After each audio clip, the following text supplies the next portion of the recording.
لا إله إلا الله الله أكبر الله أكبر ولله الحمد.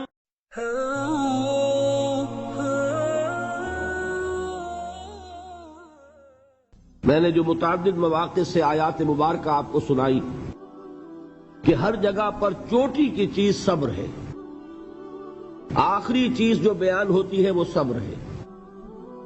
سورۃ العصر میں آخری بات وَتَوَاصَوْا بِالصَّبْرِ یا ایھا الذین آمنوا استعینوا بالصبر والصلاۃ، اے ایمان والو مدد حاصل کرو صبر سے اور نماز سے۔ ان اللہ مع الصابرین، اللہ تعالیٰ صبر کرنے والوں کے ساتھ ہے۔ اور پھر آگے چل کر وَبَشِّرِ الصَّابِرِينَ الَّذِينَ إِذَا أَصَابَتْهُمْ مُصِيبَةٌ قَالُوا إِنَّا لِلَّهِ وَإِنَّا إِلَيْهِ رَاجِعُونَ، اے نبی بشارت دیجئے، خوشخبری دیجئے ان صبر کرنے والوں کو کہ جن پر جب بھی کوئی تکلیف یا مصیبت نازل ہوتی ہے تو کہتے ہیں کہ ہم اللہ ہی کے ہیں اور اللہ ہی کی طرف ہمیں لوٹ جانا ہے۔ صبر کا مفہوم ہے اپنے آپ کو تھامنا، روکنا، برداشت کرنا، تحمل کرنا، اور جو بھی اپنا ایک طے شدہ مقصد ہے کسی بھی مخالفت سے بددل ہوئے بغیر، کسی بھی تکلیف یا مصیبت سے ہراساں ہوئے بغیر اس کی طرف پیش قدمی کیے چلے جانا۔ بڑی سخت سردی پڑ رہی ہے، فجر کا وقت ہے، گرم پانی کا اہتمام نہیں ہے، اب اس وقت فجر کی نماز کے لیے اٹھنا، ٹھنڈا پانی اگر ہے تو وضو تو کرنا ہوگا، اس ٹھنڈے پانی سے وضو کرنا، اس وقت لحاف سے نکلنا ہی بہت مشکل، ٹھنڈے پانی سے وضو کرنا اور مصیبت۔ یہ جب تک انسان میں صبر کا مادہ نہ ہوگا ممکن ہی نہیں۔ اس کو کہیں گے صبر علی الطاعہ، اطاعت پر صبر کرنا۔ ناگواری محسوس ہو رہی ہے لیکن اس ناگواری کو برداشت کرتے ہوئے انسان اللہ کے حکم کے اوپر جمع رہے، اللہ کے حکم پر عمل کرے۔ یہ کیا ہے؟ یہ صبر ہے۔ اگر یہ صبر نہیں ہے تو ظاہر بات ہے کہ انسان اللہ کے اس حکم پر عمل نہیں کر سکے گا۔ صبر کا مادہ نہیں ہوگا تو آپ کام نہیں کر سکیں گے۔ اور اسی کا ایک دوسرا رخ ہے، جب آپ دعوت حق کے لیے کھڑے ہوں گے پہلا قدم کیا آتا ہے؟ استہزاء، تمسخر، مذاق اڑانا، جس کی میں مثال اب دینا چاہتا ہوں محمد الرسول اللہ صلی اللہ علیہ وسلم کی شخصیت سے۔ دیکھیے ہم کیا اور ہماری بساط کیا، ہم کیا مبلغ ہوں گے، کیا داعی ہوں گے، ہمارے اپنے دامن پر داغ ہوتے ہیں، لیکن یہ کہ محمد الرسول اللہ کے دامن پر کوئی داغ تھا؟ ان کو تو سارے مکے والے الصادق الامین کہتے تھے، نہایت محبوب شخصیت تھے، ان کے لیے تو جا صادق جا الامین یہ الفاظ سننے میں آتے تھے، آنکھوں کا تارا۔ لیکن جب آپ نے دعوت اب شروع کی، اب قرآن مجید میں دیکھیے کسی نے کہا مجنون ہو گئے، دماغ خراب ہو گیا، پاگل ہو گئے، اجی شاعر ہیں، کچھ شعر جوڑ لیتے ہیں ہم پر دھوس جماتے ہیں۔ کسی نے کہا ساحر ہیں، کچھ جادو سیکھ لیا ہے، یہاں تک کہ ایسے بدبخت بھی پیدا ہوئے، قرآن میں ہے ساحر کذاب، سحر کرنے والا جادوگر نہایت جھوٹا۔ یہ الفاظ کہے جا رہے ہیں کس کی شان میں؟ محمد الرسول اللہ صلی اللہ علیہ وسلم۔ قرآن میں نقل کیا گیا یا ایھا الذی نزل علیہ الذکر انک لمجنون۔ کبھی آپ نے اس کا ترجمہ سوچا؟ ہے وہ شخص، دیکھیے تصور کیجئے حضور جا رہے ہیں، تشریف لے جا رہے ہیں، کسی دعوت میں ہے، تبلیغ میں، یا ویسے ہی تشریف لے جا رہے ہیں، اور کوئی ایک جمگھٹا ہے لوگوں کا، ادھر سے فقرہ آتا ہے، تیر کی طرح لگتا ہے دل میں جا کر محمد کے صلی اللہ علیہ وسلم۔ اے وہ شخص جس کا یہ خیال ہے کہ اس پر کوئی ذکر نازل ہو رہا ہے، ہمارے خیال میں تو تمہارا دماغ خراب ہو گیا ہے۔ یا ایھا الذی نزل علیہ الذکر انک لمجنون، کہا کہ نہیں کہا؟ اور یہ نہ سمجھیے کہ حضور صلی اللہ علیہ وسلم کے قلب مبارک کو تکلیف نہیں ہوتی تھی. میں قرآن سے ثابت کروں گا، میں کہیں کوئی کہانیاں بیان نہیں کرنا چاہتا.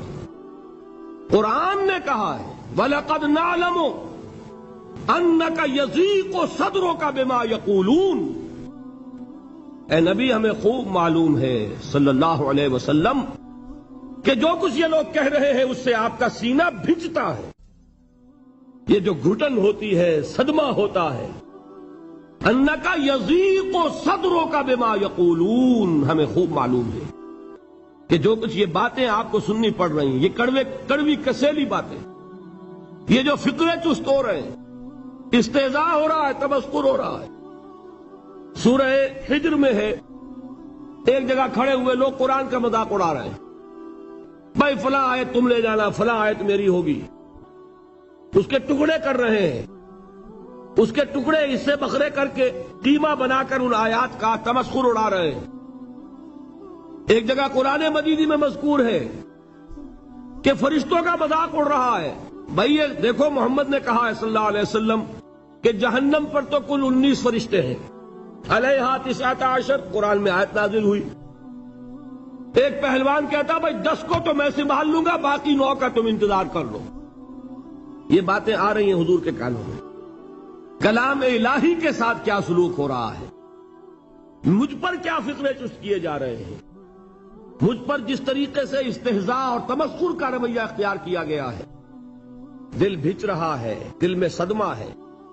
دیکھیے سورہ نون ہے، اور میرے نزدیک یہ دوسری وحی ہے جو حضور پر نازل ہوئی ہے. اس کی ابتدائی آیات نون والقلم وما یسطرون ما انت بنعمت ربک بمجنون وان لک لاجرا غیر ممنون وانک لعلی خلق عظیم فستبصر ویبصرون بأیکم المفتون ان ربک هو یعلم بمن ضل عن سبیلہ وهو اعلم بالمہتدین. نون قسم ہے قلم کی اور جو کچھ یہ لکھتے ہیں. اے نبی آپ اپنے رب کی نعمت سے مجنون نہیں ہیں. یہ کیوں کہا جا رہا ہے؟ حضور کو جو صدمہ پہنچا ہے وہی نازل ہوئی ہے دل جوئی کے لیے، تسلی کے لیے. آپ کیوں برا منا رہے ہیں؟ اے نبی آپ کیوں صدمہ اور رنج اور اندوہ محسوس کر رہے ہیں؟ ان بدبختوں کے کہنے سے کوئی آپ مجنون ہو جائیں گے؟ مانتا بے نعمت ربک بمجنون وَإِنَّ لَكَ لَأَجْرًا غَيْرَ مَمْنُونَ. آپ کو جو یہ صبر کرنا پڑ رہا ہے، آپ کو جو یہ جھیلنا پڑ رہا ہے، اس کی وجہ سے آپ کو وہ اجر ملے گا جس کا سلسلہ کبھی منقطع نہیں ہوگا. وَإِنَّكَ لَعَلَىٰ خُلُقٍ عَظِيمٍ.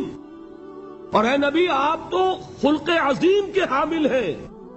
آپ کا اخلاق، آپ کا کردار، آپ کی سیرت، آپ کی شخصیت میں طہارت، نفاست، پاکیزگی، آج تک دنیا نے کوئی پاگل، کوئی مجنون ایسا بھی دیکھا؟ یہ ساری باتیں اللہ تعالیٰ حضور کی دلجوئی کے لیے فرما رہے ہیں. اس سے آپ اندازہ کیجئے کہ کتنا صدمہ ہوتا ہوگا. یہی ہے، اس ساری چیز کو جمع کیجئے تو یہ چیز کیا ہے؟ وَاصْبِرْ عَلَىٰ مَا يَقُولُونَ وَاهْجُرْهُمْ هَجْرًا جَمِيلًا. صبر کرو اے نبی، صبر کرو اے محمد صلی اللہ علیہ وسلم، جھیلو اور برداشت کرو اس پر جو یہ کہہ رہے ہیں. یریدون لیطفئوا نور اللہ بافواہہم، یہ چاہتے ہیں کہ اللہ کے نور کو اپنے منہ سے بجھا دیں، پھونکے مار کے ہی بس.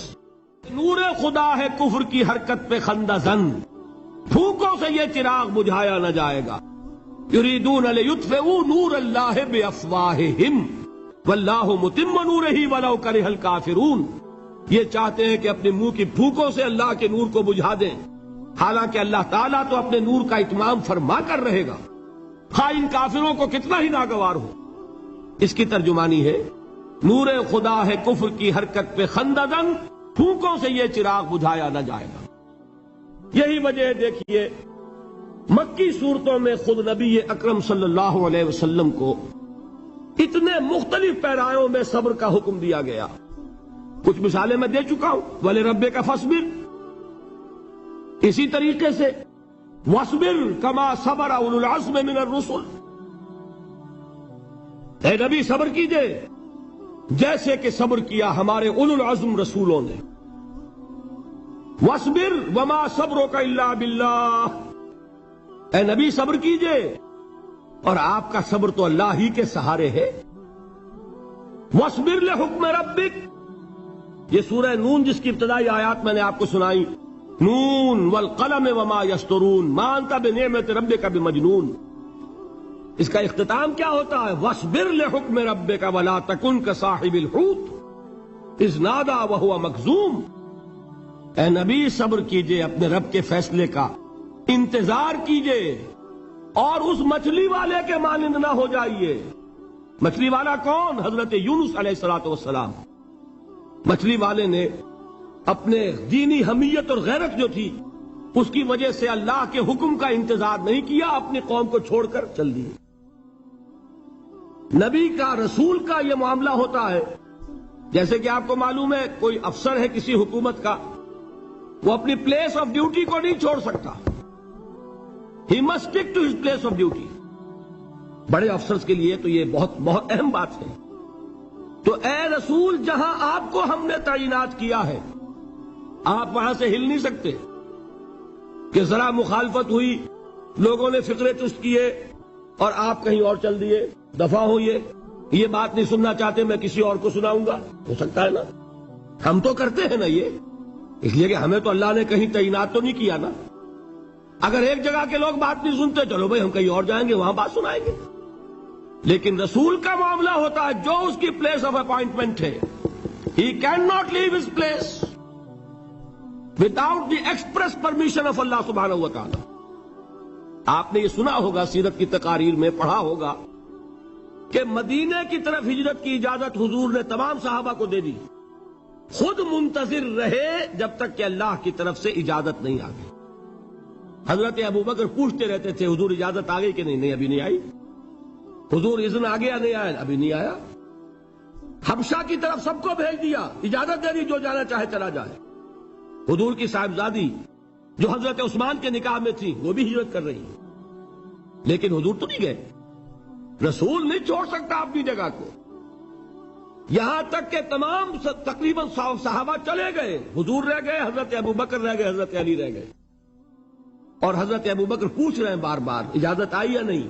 نہیں ابھی نہیں آئی. حضرت عائشہ نے واقعہ بیان کیا کہ ایک روز اچانک دوپہر کے وقت ہم نے دیکھا کہ حضور نے اپنے پورے جسم کو ڈھانپا ہوا ہے، چہرے کو بھی کپڑے میں ڈھانکا ہوا ہے اور تشریف لا رہے ہیں. یہ اس میں تعجب کی بات یہ کہ عرب میں آج بھی آپ کو معلوم ہے کہ یہ چیز جو ہے ان کی روایات کے خلاف ہے کہ دوپہر کے وقت کوئی کسی سے ملنے جائے. یہ وقت جو ہے قیلولے کا ہے، آرام کا ہے. تو این ٹھیک دوپہر کے وقت تشریف لائے حضور. آپ نے آ کے حضرت ابوبکر سے فرمایا کہ اجازت آ گئی ہے. حضرت ابوبکر نے بہت خوش ہو کر ایک بات کہی، حضور میں نے 2 اونٹنیاں تیار کی ہوئی ہیں. یعنی اب آپ وہ تو سوچتے تھے نا شاباش ملے گی کہ میں نے تیاری کی ہوئی ہے. میں نے 2 اونٹنیوں کو خوب کھلا پلا کے فربا کیا ہوا ہے، بڑی توانا ہے تاکہ ہم تیزی کے ساتھ سفر کر سکیں. حضور نے توقف کیا، فرمایا ہاں ٹھیک ہے، 1 اونٹنی میں استعمال کروں گا لیکن میں اس کی قیمت ادا کروں گا. حضرت ابوبکر کی آنکھوں میں آنسو آ گئے. روتے ہوئے کہا حضور مجھ سے یہ مغایرت، کیا یہ جان اور مال کسی اور کے لیے ہے؟ آپ مجھ سے بھی کہہ رہے ہیں میری اونٹنی جو ہے وہ بھی بلا معاوضہ آپ قبول نہیں فرما رہے. یہ ہے محمد الرسول اللہ کی غیرت اور حمیت کا معاملہ. اب دیکھیے ایک بات عجیب ہے، یہ ربط اپنے ذہن میں رکھیے. اللہ تو صبر کی تلقین کر رہا ہے اپنے رسول کو، اور رسول یہی تلقین کر رہے ہیں اپنے صحابہ کو. صبر کرو، جھیلو، برداشت کرو، ہاتھ مت اٹھانا، کوئی جوابی کارروائی نہیں ہوگی، بلکہ اپنے اوپر جھیلو جو کچھ جھیلنا ہے، ڈٹے رہو، پیچھے مت ہٹنا، یہ صبر ہے. لیکن ہاتھ اٹھانے کی اجازت نہیں. چنانچہ اب ذرا چشم تصور سے دیکھیے، ابو جہل اس نے جو بدترین روش اختیار کی وہ ایک خاندان تھا، حضرت یاسر، ان کی اہلیہ حضرت سمیہ اور ان کے فرزند حضرت عمار. رضی اللہ تعالی عنہم یہ غلام نہیں تھے. حضرت سمیہ تو کنیز تھیں لیکن یاسر غلام نہیں تھے. ان کی کہانی یہ ہے، واقعہ یہ ہے کہ یہ بہت نیک آدمی تھے. یاسر یمن کے باشندے، انہیں کو خواب میں بشارت ہوئی کہ نبی کا ظہور ہونے والا ہے مکے میں، جاؤ شاید ان کے قدموں تک پہنچ جاؤ. یہ یمن سے ترک وطن کر کے مکے آ گئے. ابو جہل کا ایک چچا تھا، بہت شریف النفس انسان، اس کے ساتھ معاہدہ کیا حلیف بن کر، اور وہ مکے میں رہنے لگے. اس لیے کہ یہ نوٹ کر لیجئے، مکہ اس وقت ایک قبیلے کا شہر تھا، صرف قریش. یا قرشی رہ سکتا تھا وہاں یا قرشی کا حلیف، کہ اگر تو کسی قرشی نے آپ کو امان دی ہوئی ہے تو آپ رہ سکتے ہیں مکے میں، ورنہ نہیں. یا تیسرے قرشی کا غلام، غلام تو ملکیت ہی ہے اس کی، جیسے بھیڑ بکری ہے کسی قرشی کی اسی طرح اس کے غلام ہے. یہ تین کیٹیگریز تھی انسانوں کی مکے میں. اسی کو نوٹ کیجئے کہ جو بیچارے غلام تھے وہ سب سے زیادہ ستائے گئے، اس لیے کہ غلاموں کے تو حقوق ہی کوئی نہیں تھے.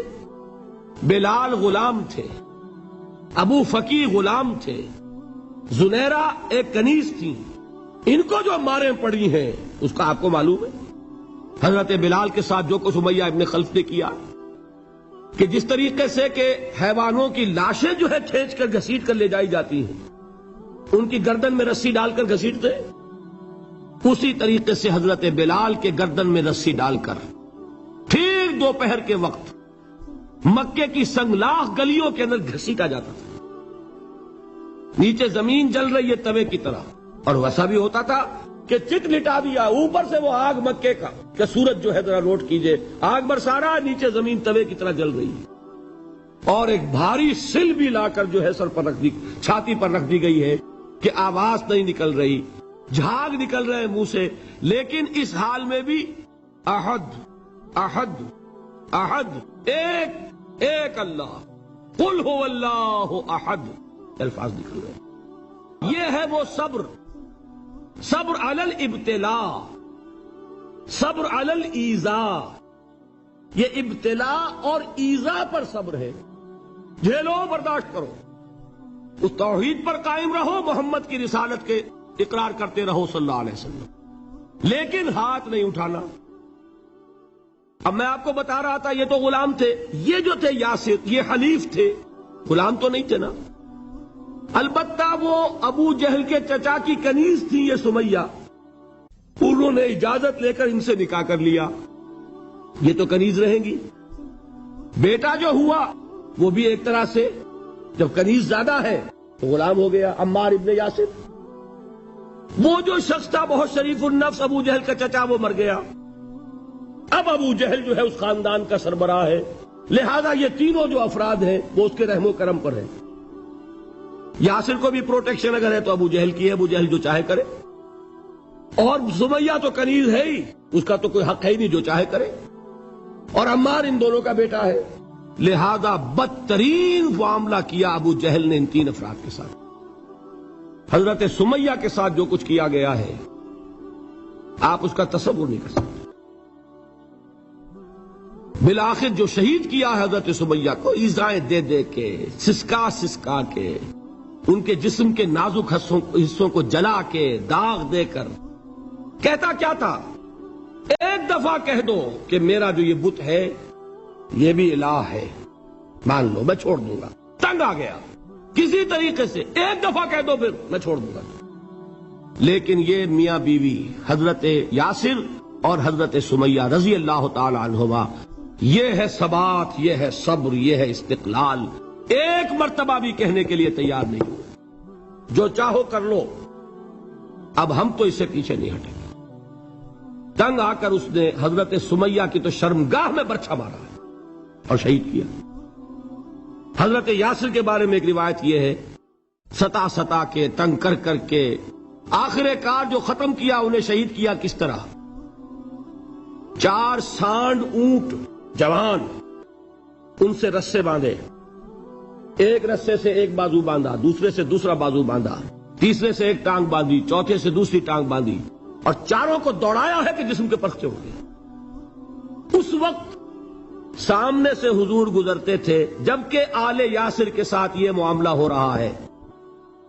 کیا فرماتے تھے؟ اسبروا یا آل یاسر فإن موعدکم الجنہ، اے یاسر کے گھر والوں صبر کرو، جھیلو، اس لیے کہ تمہارے وعدے کی جگہ جنت ہے۔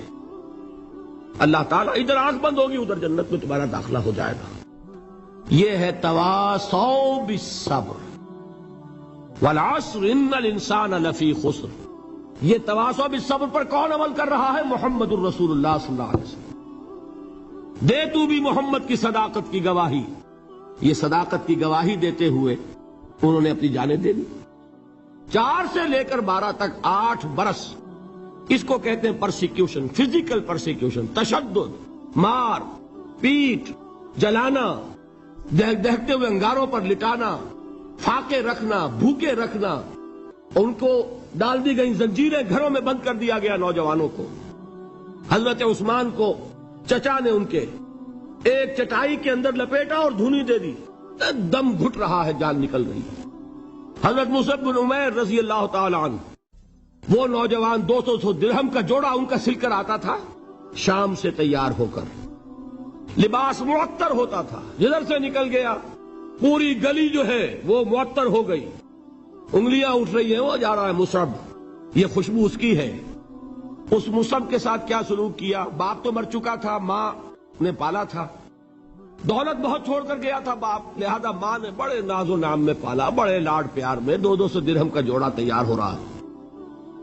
لیکن یہ کہ آپ کو معلوم ہے عرب کے اس معاشرے میں عورت کی کوئی حیثیت نہیں تھی، ماں کا اختیار نہیں تھا، چچا تھا آپ سربراہ خاندان کا۔ چچا نے کہا مصعب اگر تم نے اپنے باپ کا دین چھوڑ دیا ہے تو باپ کی دولت پر بھی تمہارا کوئی حق نہیں ہے، نکل جاؤ گھر سے۔ اس نے یہ سوچا تھا کہ مصعب کے ہوش ٹھکانے آ جائیں گے، دن میں تارے نظر آ جائیں گے، ناز و نام میں پلا ہوا گھر سے نکل کے جائے گا کہاں؟ یہ سارا نشہ جو ہے توحید کا یہ ہرن ہو جائے گا۔ حضرت مصعب کا جواب بالکل برعکس تھا، اچھا ٹھیک ہے چچا جان، میں گھر چھوڑتا ہوں۔ وہی بات جو کبھی کہی تھی ابراہیم نے، باپ نے کیا کہا تھا؟ واجرنی ملیہ، جاؤ چلے جاؤ، دفع ہو جاؤ میری نگاہوں سے۔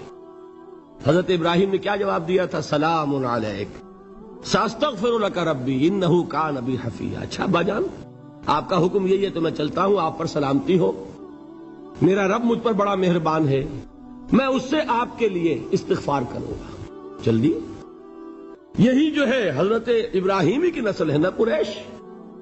آج ابراہیم کے ایک بیٹے کے ساتھ وہی معاملہ ہو رہا ہے، مصعب کے ساتھ، اور مصعب چلنے کے لیے تیار ہو گئے۔ چچا نے سوچا، میں سمجھتا تھا کہ ہوش ٹھکانے آ جائیں گے، یہ تو تیار ہو گیا نکلنے کے لیے۔ غصے میں آ کے اگلی بات کہی، یہ کپڑے جو پہنے ہوئے تم نے یہ بھی اسی مشرک باپ کی کمائی کے ہیں، اتارو ان کو۔ وہی کپڑے اتارے، مادر زاد برہنہ گھر سے نکالے گئے۔ ماں کے پاس پہنچے، ماں نے آنکھوں پر ہاتھ رکھے، مصعب کیا ہوا؟ ماں سے کہتے ہیں کہ ماں میں موحد ہو گیا، اور وہاں سے گئے، پھر حضور کی خدمت میں کپڑے کہیں سے مانگے ہوں گے۔ یہ مصعب ہیں 200 درہم کا جوڑا پہننے والے۔ جب حضور پر مدینے کے 12 افراد ایمان لائے تھے، بیعت عقبہ اولا ہوئی، انہوں نے کہا کہ حضور ہمیں کوئی شخص اپنا ایسا شاگرد دیجئے جو ہمیں قرآن پڑھا سکے۔ حضور نے حکم دیا مصعب جاؤ، اب مدینے جاؤ، یثرب جاؤ، یثرب والوں کو قرآن پڑھاؤ، انہیں تبلیغ کرو۔ مصعب گئے ہیں وہاں، 1 سال کی کمائی 75 افراد لا کر حضور کے جھولی میں اگلے سال ڈال دیے کہ حضور یہ میری 1 سال کی کمائی ہے، 72 مرد 3 عورتیں۔ بہرحال وہ مصعب بن عمیر ہیں جو غزوہ احد میں شہید ہوئے، اور جب شہید ہوئے تو ان کے جسم پر صرف ایک چادر تھی۔ یہی چیزیں ہیں اصل میں کہ جو ہمارے دلوں کو منور کرنے والی ہیں نور ایمان سے۔ وہ علم بردار تھے غزوہ احد میں، جھنڈا مسلمانوں کا ان کے پاس تھا۔ ایک ہاتھ پر ایک شانے پر وار پڑا، ہاتھ کٹ گیا، دوسرے سے تھاما، دوسرے پہ کٹ گیا، اب دونوں حصوں کے بچے ہوئے ٹکڑوں سے جھنڈے کو تھاما، گرنے نہیں دیا، یہاں تک کہ شہید ہو گئے۔ گرے ہیں تو جھنڈا گرا ہے۔ شکل میں حضور سے بہت مشابہ تھے، خبر اڑ گئی کہ محمد شہید ہو گئے صلی اللہ علیہ وسلم۔ یہ مصعب بن عمیر کا واقعہ ہے۔ جب ان کو اب دفن کرنے کا وقت آیا، اور شہید کے لیے کفن جو ہے اس کا وہی لباس ہوتا ہے جو شہادت کے وقت ہو، حضور کے سامنے ایک پرابلم پیش کیا گیا. حضور، مصعب کے جسم پر تو ایک چادر تھی، اور وہ چادر بھی اتنی چھوٹی ہے، یعنی 2 گز کی چادر بھی نہیں ہے. اس سے اگر سر ڈھانپتے ہیں مصعب کا تو پیر کھل جاتے ہیں، پیر ڈھانپتے ہیں تو سر کھلتا ہے. کیا کریں؟ حضور نے فرمایا سر ڈھانپ دو چادر سے اور پیروں پر گھاس ڈال دو. یہ آخری لباس ہے جو محمد کے اس دیوانے کو اس دنیا سے رخصت ہوتے ہوئے ملا ہے، جس کا 200 درہم کا جوڑا چلتا تھا. یہ ہے صبر. برداشت کیا کہ نہیں کیا؟ یہ خباب بن الارت پیشے کے لحاظ سے لوہار تھے. سوچئے ایک زندہ انسان کو دہتے ہوئے انگاروں پر لٹایا جا رہا ہے. ان انگاروں سے کھال جلی، کمر کی چربی پگھلی، اس پگھلنے والی چربی سے وہ انگارے ٹھنڈے پڑے. یہ سب کچھ جھیل رہا ایک شخص. سوچنے والوں نے سوچا نہیں ہوگا کیا جرم تھا ان کا؟ تو بڑا شریف آدمی ہے، بہت اچھا کاریگر ہے، وقت پر کام دیتا ہے، مناسب اجرت لیتا ہے. یہ کیا ہوا؟ یہ کوئی جرم نہیں. جرم صرف ایک ہے، ایک اللہ کو مانتا ہے اور محمد کے دامن سے وابستہ ہے صلی اللہ علیہ وسلم. فاستعینوا بالصبر والصلاۃ، مدد حاصل کرو کس سے؟ صبر سے اور نماز سے. ان اللہ مع الصابرین، جان لو کہ اللہ تعالیٰ صبر کرنے والوں کے ساتھ ہے. ولا تقولوا لمن يقتل في سبيل الله اموات، اور ہرگز نہ کہو اسے جو اللہ کی راہ میں قتل ہو جائے کہ وہ مردہ ہے. بل احیاء ولکن لا تشعرون، نہیں، وہ زندہ ہے لیکن تمہیں ان کا شعور نہیں ہے. اور سنیے اب یہ آیت اہم ترین ہے صبر کے موضوع پر.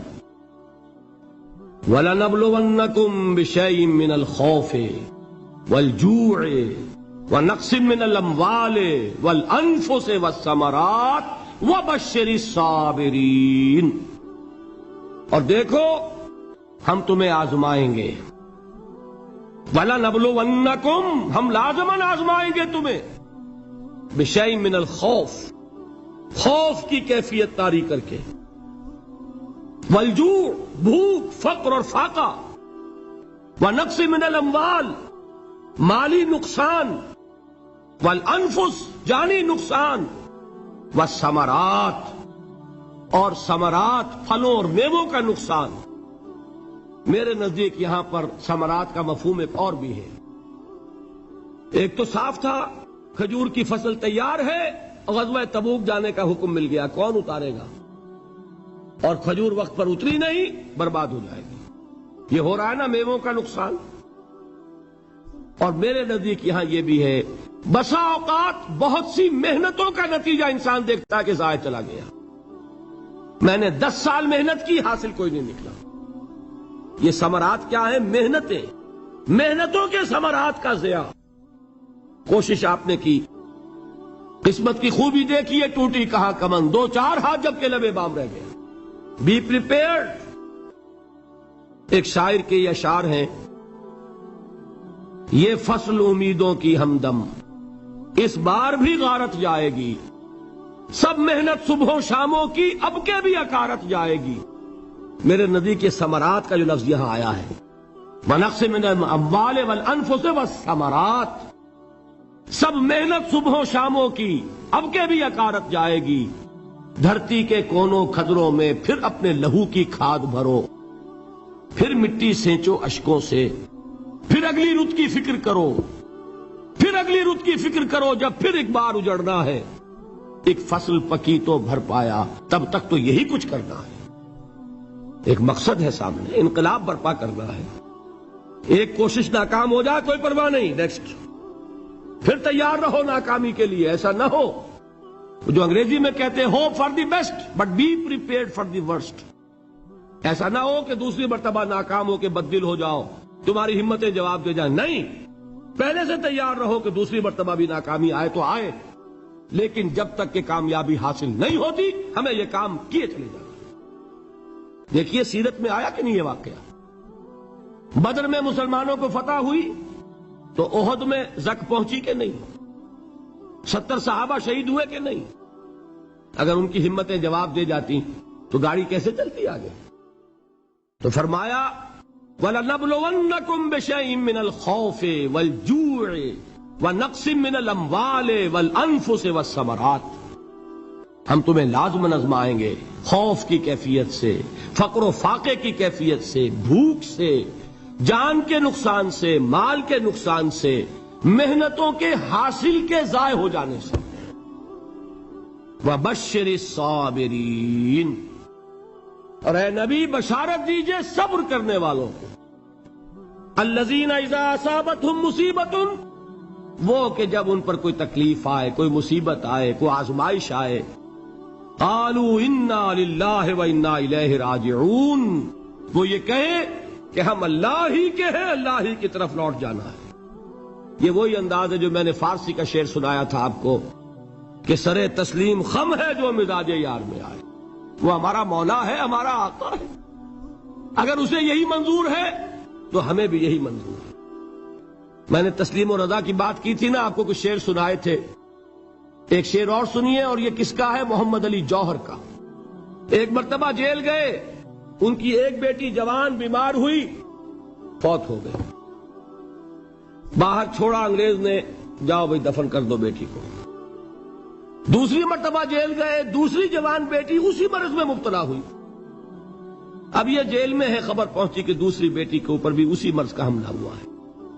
ایک نظم لکھی ہے جس کا آخری شعر یہ ہے، تیری صحت ہمیں منظور ہے لیکن اس کو نہیں منظور تو پھر ہم کو بھی منظور نہیں۔ یہ ہے، جب تک یہ کیفیت نہ ہو اس میدان میں آدمی ثابت قدم نہیں رہ سکتا کہ میرے رب کو اگر یہ منظور ہے تو یہی مجھے منظور ہے، اور تیری صحت ہمیں چاہیے تو ضرور، لیکن ہمارے رب کو منظور نہیں تو ہمیں بھی منظور ہے۔ راضی برضائے رب۔ وَبَشِّرِ الصَّابِرِينَ الَّذِينَ إِذَا أَصَابَتْهُم مُّصِيبَةٌ قَالُوا إِنَّا لِلَّهِ وَإِنَّا إِلَيْهِ رَاجِعُونَ، نہ شود نصیب دشمن کے شود ہلاک تیغت، سرے دوستاں سلامت کے تو خنجر آزمائی۔ اولئک علیہم صلوات من ربہم ورحمہ، یہی ہے وہ لوگ جن پر ان کے رب کی طرف سے عنایتیں ہیں اور رحمتیں ہیں۔ وَأُولَئِكَ هُمُ الْمُهْتَدُونَ، اور یہی ہے وہ لوگ جو کامیاب ہونے والے ہیں، ہدایت پانے والے، ہدایت یافتہ۔ وَالصَّابِرِينَ فِي الْبَأْسَاءِ وَالضَّرَّاءِ وَحِينَ الْبَأْسِ، اور صبر کرنے والے، اصل نیکی ان کی ہے، جسمانی تکلیفوں میں صبر کرنے والے، فقر اور فاقے میں صبر کرنے والے، اور جنگ کے وقت صبر کرنے والے۔ اولئک الذین صدقوا واولئک هم المتقون، یہ ہے وہ لوگ جو صبر کرنے والے ہیں، یہ ہے جو سچے ہیں، جو اپنے دعوے میں نیکی کے اور ایمان کے صادق ہیں، اور یہی وہ لوگ ہیں جو متقی۔ اللہ تعالیٰ نے کیسے کیسے مسلمانوں سے کہا، مسلمانوں تمہیں زک پہنچی ہے تو انہیں بھی تو پہنچی تھی، ان کے 70 نہیں مارے گئے تھے بدر میں، ان کے حوصلے جو ہیں وہ تو پست نہیں ہوئے، وہ اگلے سال آ گئے تم پر چڑھائی کر کے۔ تم کیوں اتنا برا مان رہے ہو؟ تمہارے دل اتنے زخمی کیوں ہو گئے؟ تمہیں تکلیف پہنچتی ہے تو انہیں بھی پہنچتی ہے۔ اپنی غیرت جو ہے ہمیں ذرا اس کا جائزہ لینا چاہیے۔ لوگ باطل نظریات کے لیے کتنی قربانیاں دے رہے ہیں، لوگ باطل چیزوں کے فروغ کے لیے کتنی محنتیں کر رہے ہیں۔ جیسا کہ میں نے ابھی کہا تھا، اسی غیرت کو چیلنج کرنے کے لیے، ذرا آپ کی حمیت دینی کو جوش دلانے کے لیے، قادیانی نوجوان کتنی تعداد میں اپنے آپ کو دین کے لیے وقف کرتا ہے، اور آپ کتنے نوجوان ہیں جو اپنے آپ کو دین کے لیے وقف کر دیں، اور ہوں وہ کھاتے پیتے گھرانوں کے لوگ۔ یہ نہیں ہے کہ اگر کوئی اور کام نہیں کر سکتا تو پھر یہ ہے کہ وہ دین کے کام میں لگ جائے۔ باصلاحیت لوگ، کھاتے پیتے لوگ، ذہنی استعداد رکھنے والے لوگ، اونچے گھرانوں کے لوگ، وہ وقف کریں اپنے آپ کو دین کے لیے۔ اس کے بغیر کیسے باہر آ جائے گی، کیسے رونق آ جائے گی؟ تو دنیا میں باطل نظریات والے جو ہیں، یہ بات کہی گئی ہے، مسلمانوں تم اگر توحید کے لیے لڑ رہے ہو، دیکھتے نہیں ابو جہل کو، اس نے گردن کٹوائی ہے شرک کے لیے، شرک کے لیے گردن کٹوائے اور تم توحید کے لیے گردن کٹوانے کو تیار نہ ہو. اس نے گردن کٹوائی کہ نہیں کٹوائی؟ اور کس طرح کٹوائی ہے؟ کیونکہ بڑا متکبر قسم کا، فرعون قسم کا شخص تھا. جب گردن کاٹنے لگے تو کہتا ہے ذرا نیچے سے کاٹنا، تاکہ جب تم نیزے کے اوپر چڑھاؤ میرے سر کو تو اونچا نظر آئے، معلوم ہو سردار کا سر ہے. وہ بدبخت مرتے ہوئے بھی جو اس کی کیفیت تھی نا، اس کو ذہن میں رکھیے. تو یہ اس لوگوں نے قربانیاں دی، جانیں دی. تو فرمایا اگر تم ان سے زیادہ قربانی نہیں دو گے، جو نوٹ کر لیجئے اس کو، مجرد اگر حق کو غالب کرنا اللہ کے ذمے ہو تو آنے واحد میں غالب کر دے گا، تمہیں تکلیف ہی دینے کی ضرورت نہیں. سمجھ رہے؟ کیا اللہ کے مقابلے میں کوئی باطل کی طاقت ٹھہر سکتی ہے؟ یہ تمہارے ایمان کا امتحان ہے، یہ تمہارے خلوص کی آزمائش ہے، یہ تمہارے امتحان کا ثبوت درکار ہے کہ اللہ تعالیٰ دیکھنا چاہتا ہے تم اس کے لیے اپنی جانیں قربان کرنے کو تیار ہو کہ نہیں، تم اس کے لیے تن من دھن لگانے کو تیار ہو کہ نہیں. اور یہ جان لو کہ اگر کفار اور مشرکین اور ملحدین اور باطل نظریات والے وہ جو کچھ قربانیاں اپنے باطل نظریات کے لیے دے رہے ہیں، ان سے زیادہ اگر تم نہیں دو گے تو حق غالب نہیں ہوگا. انہوں نے جو صبر کیا ہے اپنے باطل نظریات پر، اگر تم اس سے زیادہ صبر کا ثبوت نہیں دو گے اپنے اس حق پر تو حق غالب نہیں ہوگا. اس لیے فرمایا یا ایھا الذین آمنوا اصبروا وصابروا. نہ صرف یہ کہ صبر کرو بلکہ صبر میں اپنے دشمنوں سے آگے نکلو، ان کے صبر سے بڑھ کر صبر کرو. ورابطوا، مرابطہ کہتے ہیں چوکس رہنا، ہوشیار، پہرا دو. ایسا نہ ہو کہ دشمن جو ہے غفلت میں تمہارے اوپر کوئی حملہ جو ہے کر بیٹھے. واتقوا اللہ، اور اللہ کا تقوی اختیار کرو، لعلکم تفلحون، تاکہ تم فلاح پاؤ. یہ ہے حضرات تواصوا بالصبر. میں نے عرض کیا تھا ہر جگہ پر آپ کو چوٹی کی بات صبر ملے گا. آیت الکرسی، آیت البر جو میں نے آپ کو سنائی آخر میں، والصابرین فی الباساء والضراء وحین الباس. حامیم السجدہ، وما یلقاها الا الذین صبروا وما یلقاها الا ذو حظ عظیم. اس کے بغیر تو نہیں ہوگا.